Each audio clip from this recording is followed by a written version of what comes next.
Hey guys, welcome to a moment of sanity. In today's video we will talk about how to find a good psychologist and why is it so hard to find a good psychologist, counselor or therapist, anyone that can help you with your mental health problems.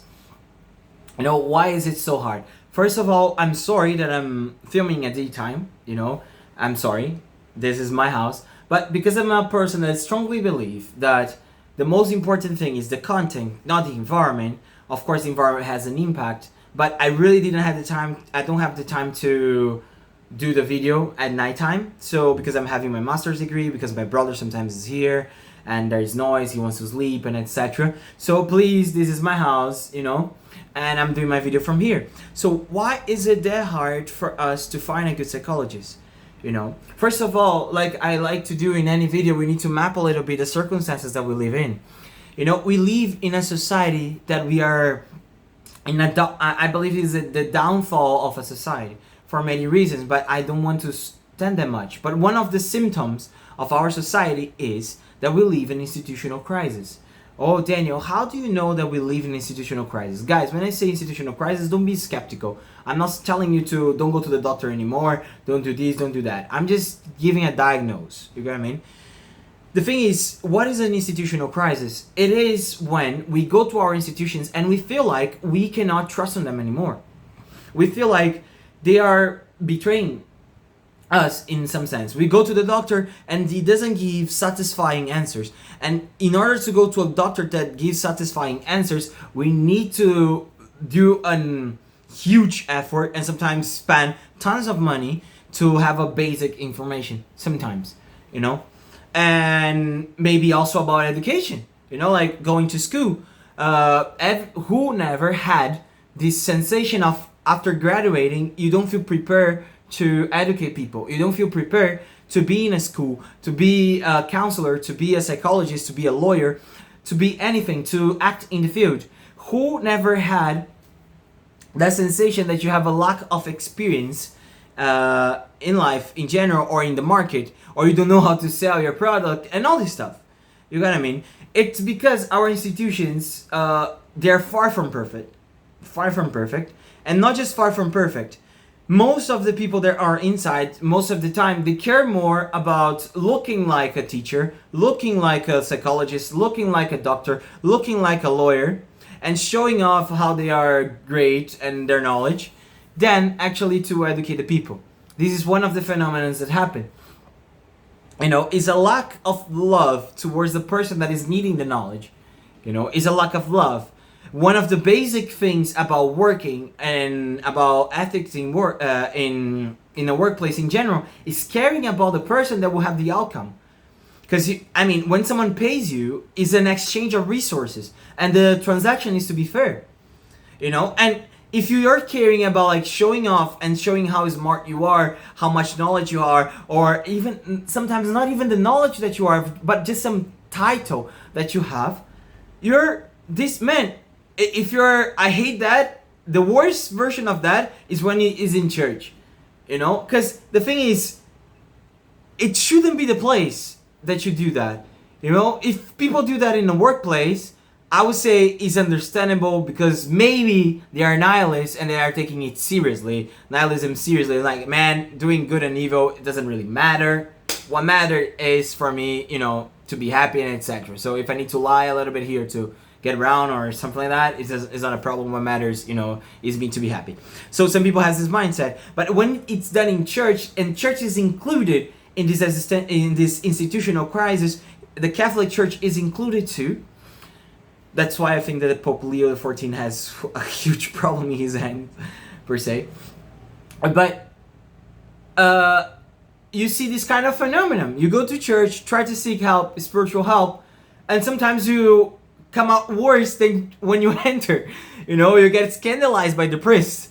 And this made me think that when Christ was saying that the church for people that is ill, he wasn't joking, man. He really wasn't joking. I was even talking with my brother. One of the worst people that I met in my life was in church. You got what I mean? So yeah, not joking. And the thing is, it creates this environment, coming back to the topic, creates this environment that every single time that we go to a doctor, every single time that we go to a psychologist, we question whether this person knows what he's doing or not. You know? And I think that feeling is genuine, man. I think it's genuine. Because our universities don't give really good formation. You know? Don't give. You can see many of the psychologists that they have mental issues too. And they say that some people claim that because they have depression, I understand you in your depression. And because they think it's valid to have a deterministic view of the world and you will not change and all this stuff, you know, they can treat you and give you some empathy. And that's not true. You know, that's just not true. You know, and you're messing up people's life.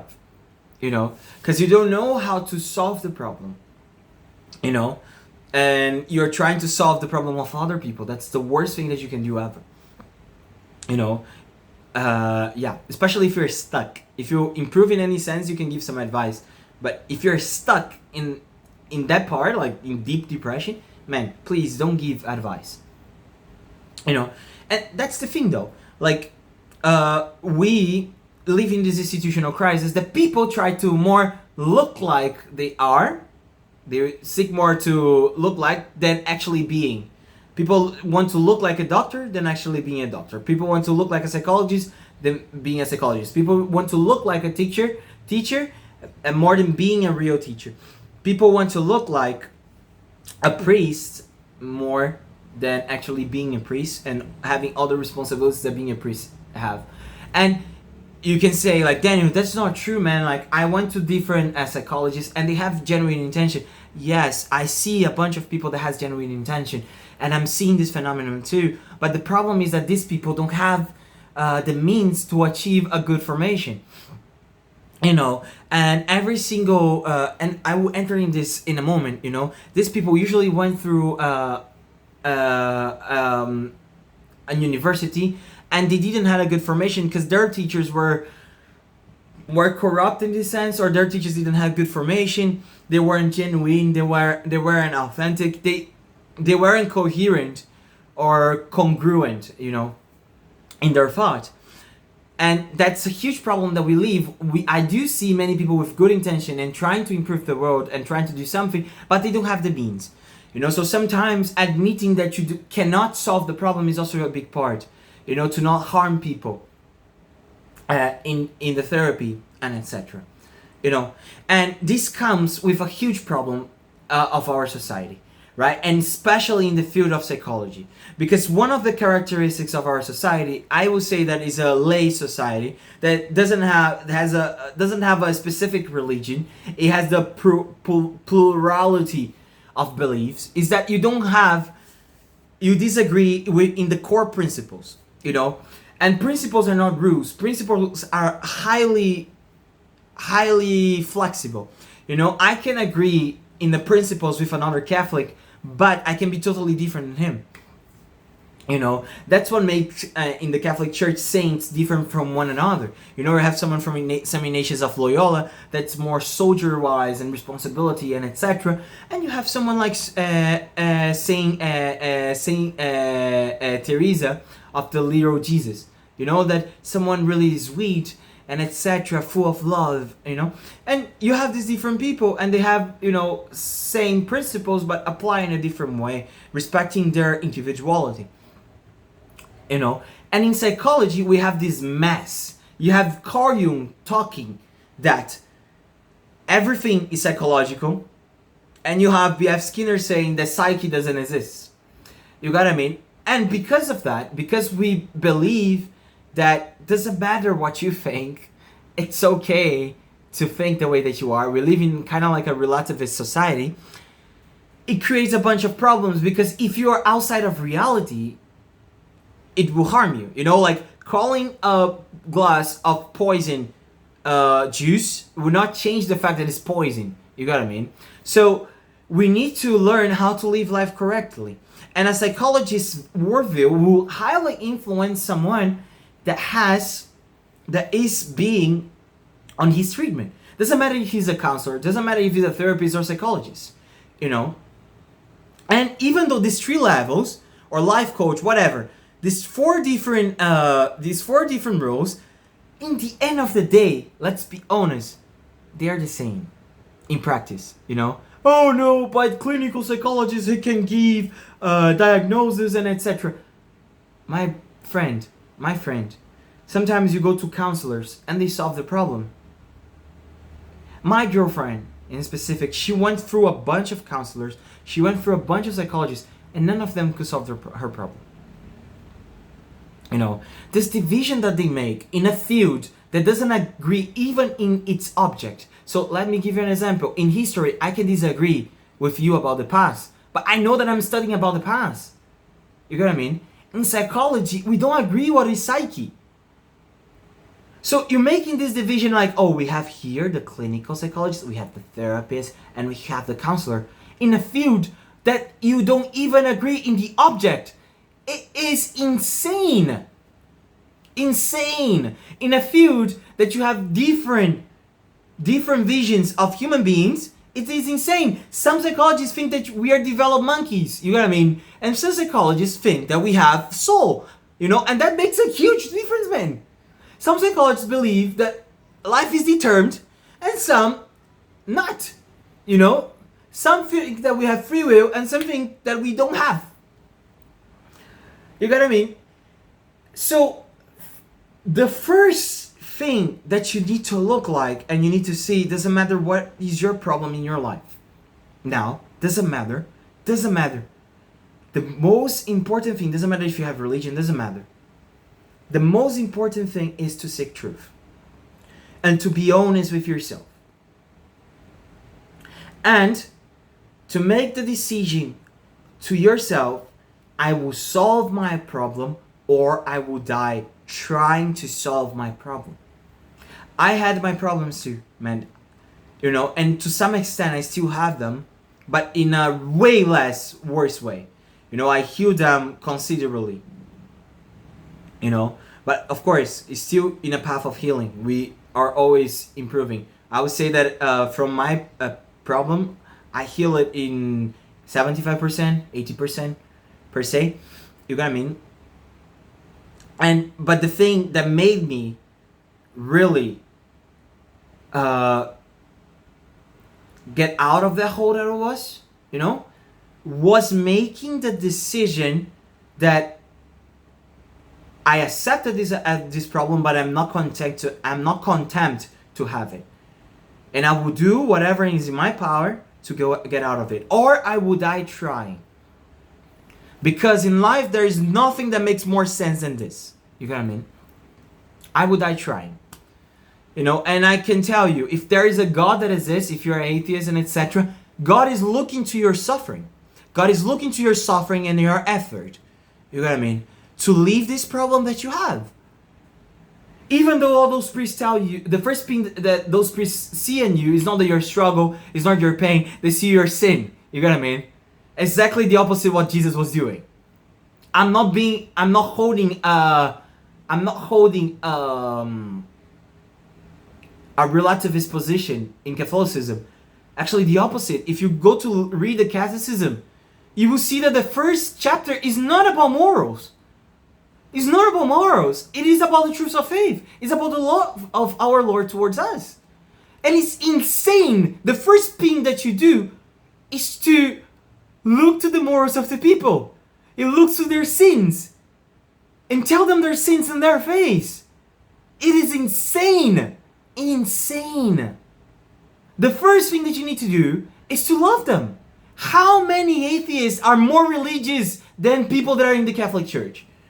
Than people that are Muslims, than people that are Protestant? How many atheists are more religious than them? You know? How many atheists? How many atheists are more religious than many, you know, just because they seek truth? So the first requirement, my friend, doesn't matter your background, doesn't matter if you're Buddhist, doesn't matter if you're Protestant, doesn't matter what you are, doesn't matter if you are transgender, you get what I mean? Like, doesn't matter even if you agree with me. The first thing is to make a serious decision to seek truth and to improve your life and to be the best version of yourself. If you make this decision, there is hope. If there is life, there is hope. I like Dostoevsky because his definition of sin is stop trying to fight against it. And sin is not how to say what people say, oh, right or wrong and blah blah blah blah blah. Actually, this comes from a really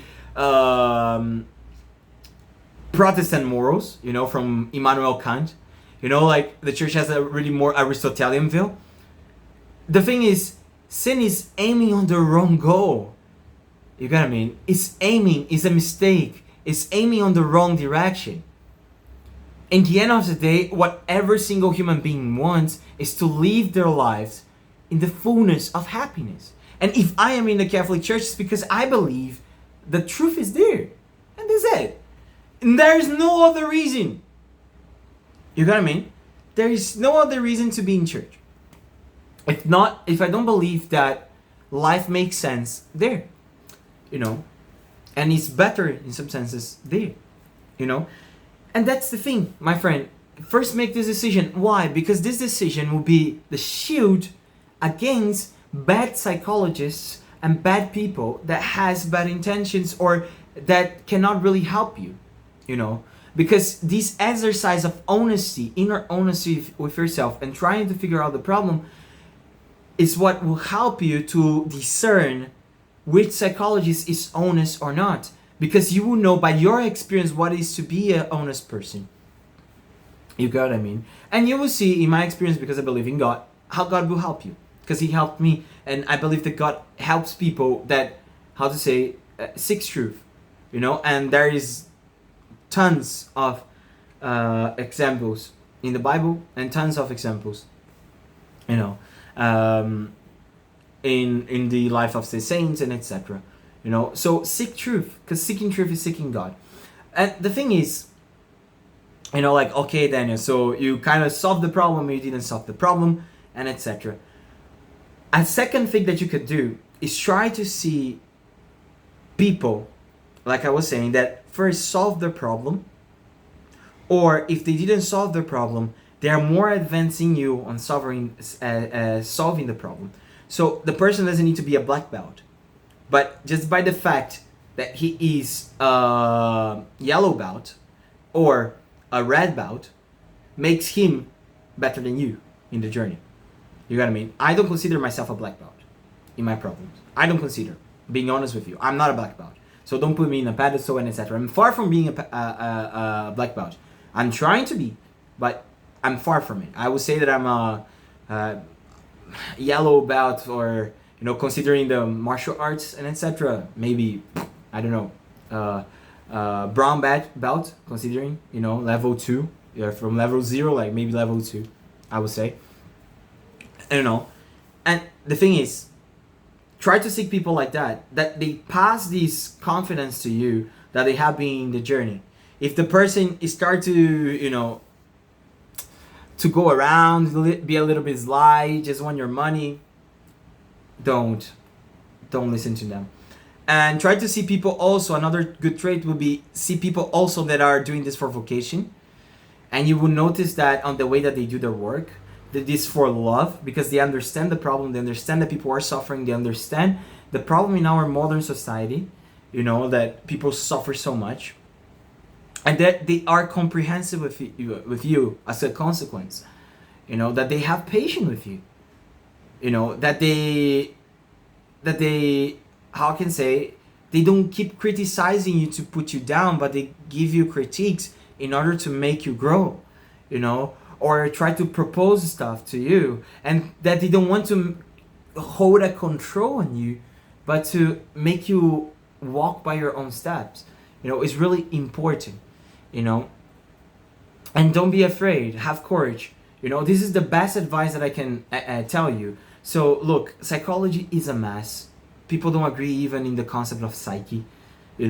Sometimes we are studying psychology and it's really a mess. So please try to find people that are serious and that you look at them and you can kind of be inspired. And they don't need to really have a degree. Sometimes people that don't have degrees, they really help you.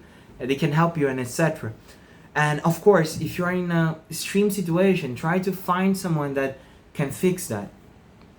And maybe that has more qualification and etc. Doesn't matter. You know, anything that makes you more secure when you are trying to find the person. You know, but making this decision to seek truth and improve your life and die trying, it's what I think is the secret to make any life improve. Is the secret to heal any disease, you know, and being open to truth, right?